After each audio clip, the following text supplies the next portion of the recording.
Hello friends, tech Tuesday માં તમારું ફરી પાછું સ્વાગત છે. આજે આપણે વાત કરીશું DFI વિશે, એટલે કે DNA ફ્રેગમેન્ટેશન ઇન્ડેક્સ વિશે. આ એક ટેસ્ટ છે સ્પર્મની હેલ્થ જાણવા માટે થતો હોય છે, જે નોર્મલી થોડી લેન્ધી પ્રોસિજર છે, જેના રિપોર્ટ માટે 5 થી 7 કલાક જેટલો સમય જતો હોય છે.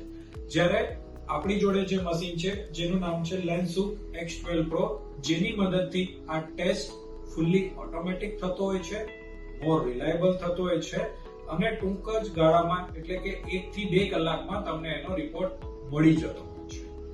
DFI ની જરૂર ક્યારે પડતી હોય છે કે જ્યારે કોઈને વારંવાર એબોર્શન્સ થતા હોય, IVF માં અનએક્સપેક્ટેડ આઉટકમ મળતું હોય, સ્મોકિંગની હિસ્ટ્રી હોય, ટોબેકોની હિસ્ટ્રી હોય, વારંવાર IUI ફેલ થયેલા હોય અને કોઈ પણ કારણ જાણી શકાતું ન હોય. આવા કેસીસમાં DFI કોઈ પણ ટ્રીટમેન્ટમાં આગળ વધતા પહેલા કરવામાં આવતું